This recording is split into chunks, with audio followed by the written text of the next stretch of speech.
हे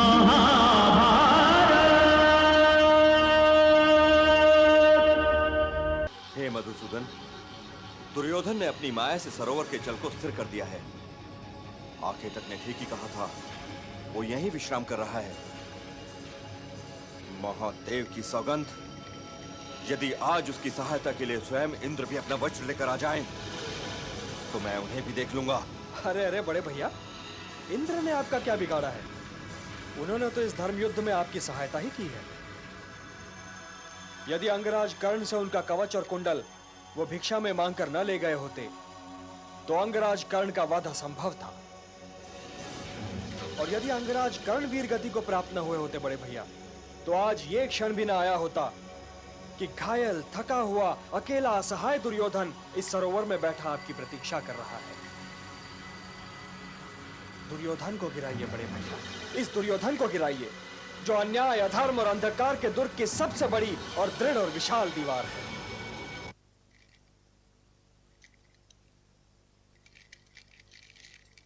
हे अनुज दुर्योधन,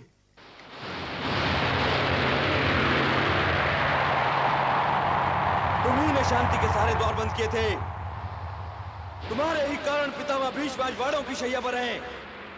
तुम्हारे ही कारण परशुराम शिष्य द्रोण का स्थान रिक्त है। तुम्हारे ही कारण ज्येष्ठ माताश्री के 99 पुत्र वीर गति को प्राप्त हो चुके हैं।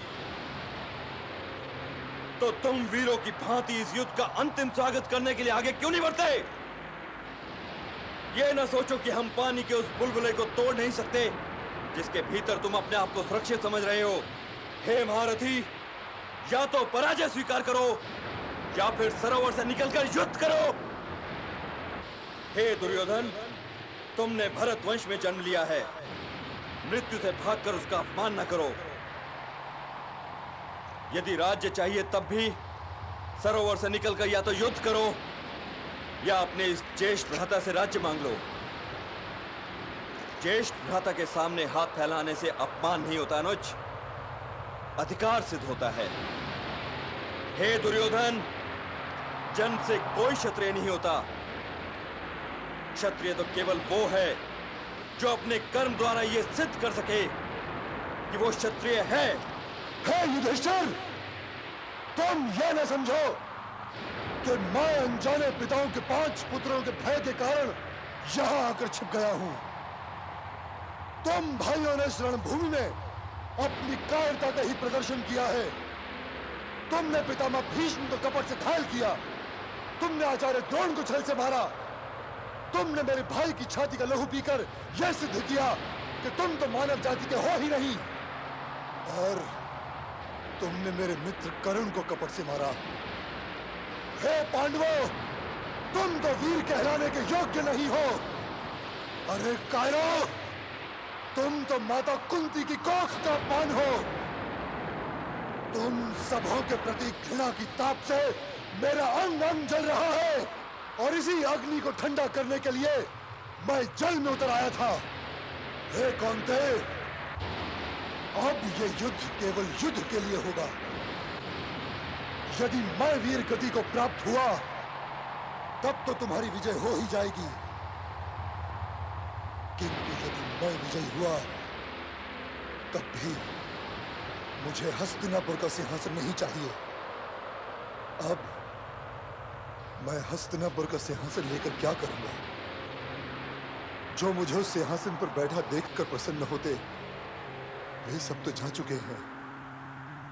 मेरे सारे भाई, मेरा मित्र राधेय, मेरे मामाश्री, सबके सब जा चुके हैं। अब मुझे यह राज्य नहीं चाहिए युधिष्ठिर। मैं इसे जीतने के उपरांत भी तुम्हें दे दूंगा, किंतु मैं तुम 5 भाइयों से युद्ध अवश्य करूंगा युधिष्ठिर, क्योंकि यह सिद्ध करना मेरा परम कर्तव्य है कि सर्वश्रेष्ठ वीर मैं हूं, तुम नहीं। दुर्योधन!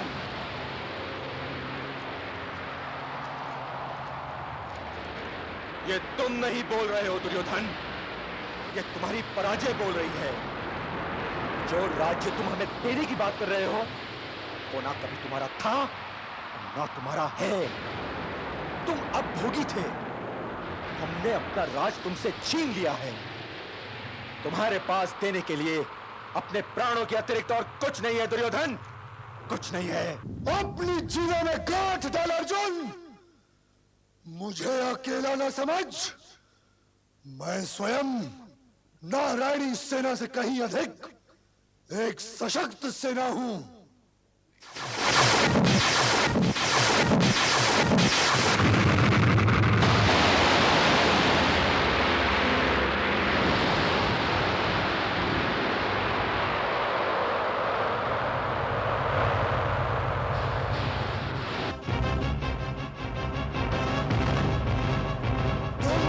सचमुच कायर हो। तुम सब के सब अस्त्र शस्त्र से लैस हो और मैं निहत्था हूं, घायल हूं और थका हुआ हूं। अपने 99 भाइयों के शव उठा चुका हूं, राधे जैसे मित्र का दाह संस्कार कर चुका हूं, गुरु द्रोण का शव उठा चुका हूं, मामा श्री शकुनी का शव उठा चुका हूं। इतने आदरणीय और प्रिय शव उठाकर मेरे कंधे टूट चुके हैं।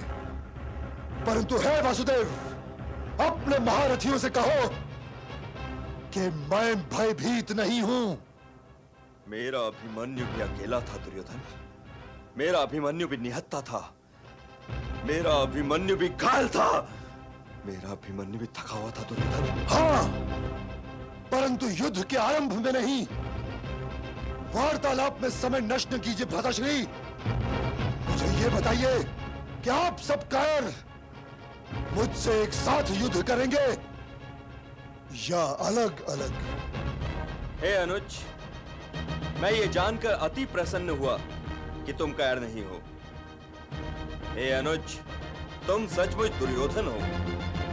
हे कुरु शिरोमणि, तुम हम पांचों से एक साथ भी युद्ध कर सकते हो, किंतु मैं ऐसा नहीं होने दूंगा। तुम हम पांचों में से किसी एक को चुन लो और मैं तुम्हें वचन देता हूं कि यदि तुमने उसे परास्त कर दिया तो मैं पराजय स्वीकार कर लूंगा। हे अनुज, तुम अपने लिए शस्त्र भी चुन लो और प्रतिद्वंद्वी भी। हे ज्येष्ठ भ्राताश्री, आप वास्तव में उतने अकुशल नहीं जितना मैं समझा करता था। मैं गदा युद्ध करूंगा। किससे? मारना तो मुझे तुम पांचों भाइयों को ही है। जो पहले मरना चाहे वो सामने आ जाए।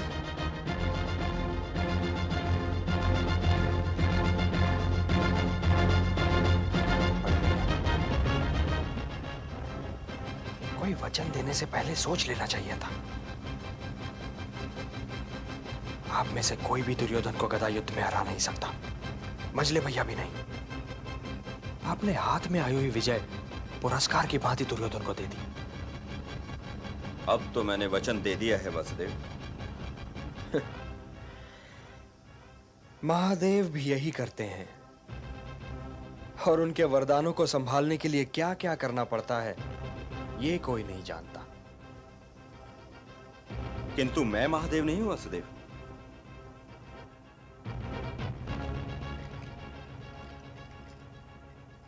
मैं इस दुर्योधन को मार मार के वीर गति की प्राप्ति के मार्ग की ओर भेज दूंगा।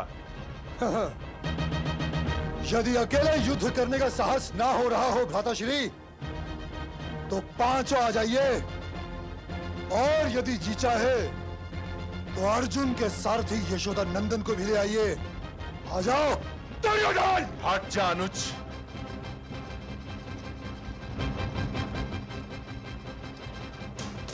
नहीं मुझे तेरे अतिरिक्त तेरे भाइयों में एक भी ऐसा नहीं है जो क्षण भर के लिए भी मेरी गदा के सामने टिक सके। रुक जाओ भ्राताश्री, ये इस युद्ध का अंतिम भाग है, तो निर्णय कौन होगा? ये क्रीड़ा नहीं है दुर्योधन, ये किसी निर्णायक की आवश्यकता होगी। ये युद्ध है और इस युद्ध में या तुम मुझे मारोगे या मैं तुम्हें।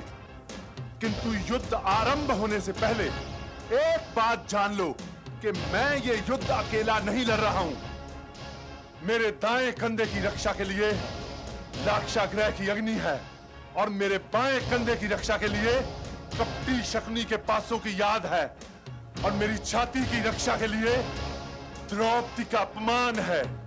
मैं अब भी वो दृश्य देख सकता हूं कि तू भरी राजसभा में अपनी जंगा पीट पीट कर द्रौपदी को आमंत्रित कर रहा है।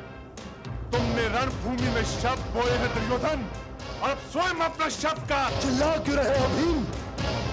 मैं तो केवल यही चाहता था कि यदि आचार्य द्रोण जीवित होते तो वे देखते कि युद्ध हार जाने के उपरांत भी उनके इस शिष्य की युद्ध शैली वैसी ही सशक्त और लहू की उतनी ही प्यासी है।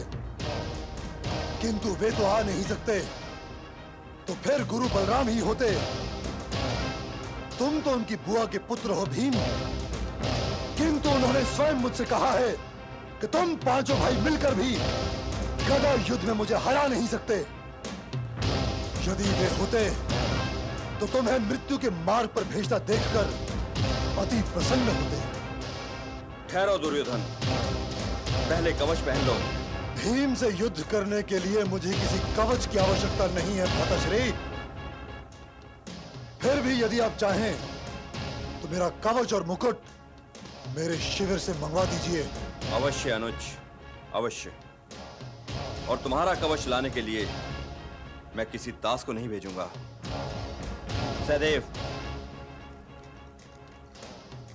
जी भ्राताश्री। कौरव शिविर से दुर्योधन का कवच लाने के लिए तुम जाओ। भ्राताश्री।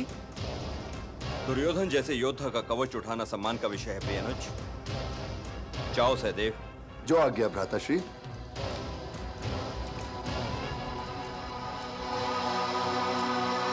सारथी, रथ कुरु शिविर की ओर ले चलो।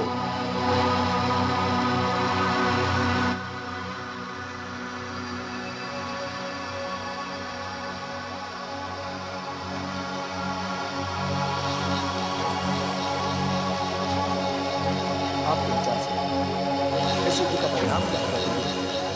आज इस संसार में कदाचित बलराम के अतिरिक्त गदा युद्ध में दुर्योधन को और कोई पराजित नहीं कर सकता।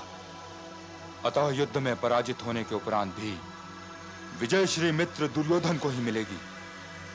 ये न भूलो वत्स, उनके साथ वासुदेव कृष्ण हैं और भीम उनकी कृपा छाया में है।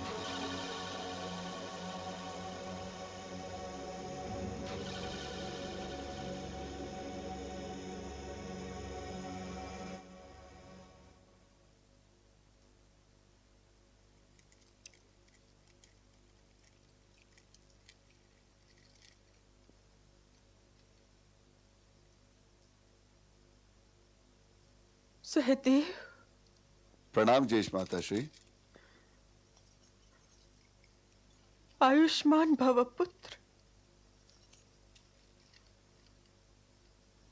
वहां रणभूमि में क्या हो रहा है पुत्र? मंझले भैया भीम और भ्राता दुर्योधन के बीच गदा युद्ध होने जा रहा है ज्येष्ठ माता। मैं भ्राता दुर्योधन का कवच और उनकी गदा लेने आया था। हे पुत्र, युद्ध का चाहे कोई भी परिणाम क्यों न रहे, किंतु ये न भूलना, मेरे पुत्र भी तुम्हारे भाई ही थे।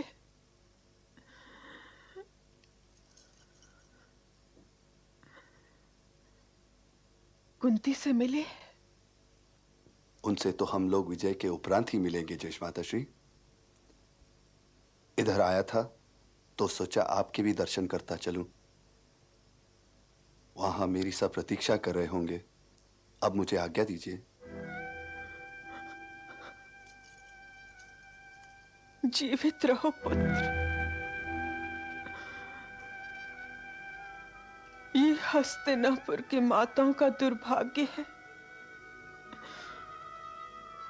कि उनके पास इस आशीर्वाद के अतिरिक्त और कोई आशीर्वाद रह ही नहीं गया है। और ये भी आशीर्वाद कम है उन उनकी आशा का प्रतीक अधिक है।